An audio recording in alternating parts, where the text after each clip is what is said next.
Rekan-rekan mahasiswa Magister Akuntansi Universitas Terbuka, apa kabar? Selamat datang pada pembelajaran mengenai menganalisis akuntansi manajemen lingkungan strategik. Perkembangan konsep berkelanjutan dimulai pada periode 1985 hingga 1995, ditandai dengan meningkatnya kesadaran global melalui laporan Brundtland yang menekankan pentingnya pembangunan berkelanjutan.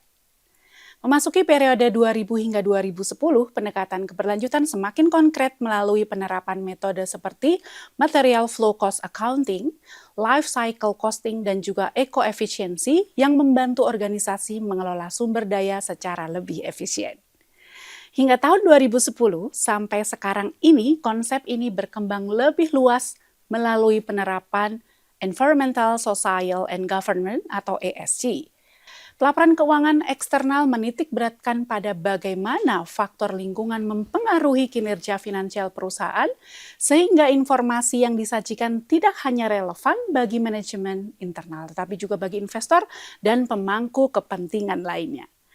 Hal ini kemudian diperkuat dengan hadirnya akuntansi manajemen lingkungan atau Environmental Management Accounting atau EMA yang semakin diminati karena membantu perusahaan memahami secara lebih rinci biaya dan manfaat finansial terkait aspek lingkungan, sekaligus juga merespon bukti bahwa kinerja lingkungan memiliki keterkaitan langsung dengan profitabilitas bisnis.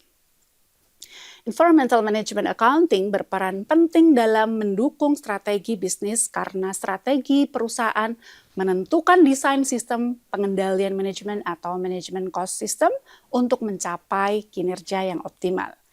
Biaya lingkungan dalam EMA mencakup biaya internal maupun eksternal yang berkaitan dengan kerusakan dan juga perlindungan lingkungan. Biaya ini meliputi upaya pencegahan, pengelolaan limbah, perencanaan, pengendalian, hingga perbaikan dampak lingkungan. Laporan keuangan lingkungan menjadi instrumen penting dalam meningkatkan transparansi dan juga akuntabilitas perusahaan terhadap isu keberlanjutan. Dari regulasi itu sendiri, kemudian juga tekanan normatif dari nilai dan harapan sosial, serta tekanan mimetik melalui peniruan praktik perusahaan lain.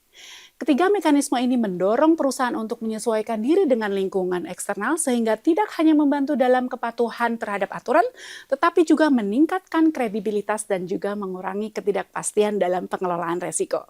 Pada aspek lingkungan atau environmental, metrik yang digunakan meliputi emisi gas rumah kaca seperti karbon dioksida serta konsumsi sumber daya seperti energi dan air dalam operasional perusahaan.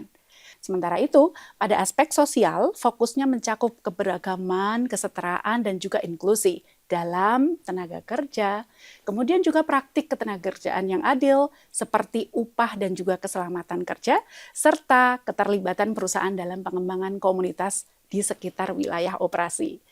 Pada aspek tata kelola atau governance, metrik ESG menilai sejauh mana perusahaan kemudian menerapkan etika dan juga kepatuhan, termasuk kebijakan anti korupsi, transparansi, serta perlindungan data. Selain itu, keberagaman dewan direksi juga menjadi indikator yang penting untuk memastikan pengambilan keputusan yang inklusif dan juga representatif. Salah satu regulator utama dalam standar pelaporan ESG adalah International Sustainability Standard Board atau ISSB yang berada di bawah IFRS Foundations.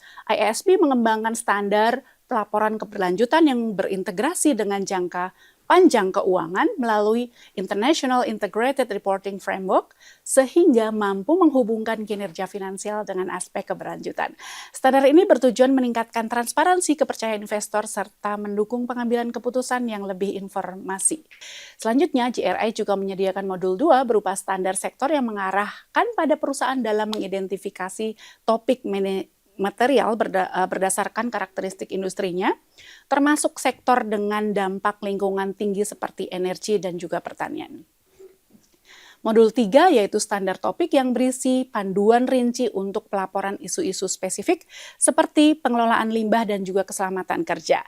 Dengan struktur ini, JRI membantu perusahaan menyusun laporan ESG yang lebih terarah dan juga transparan, serta sesuai dengan kebutuhan pemangku kepentingan. Demikian pembelajaran kita mengenai menganalisis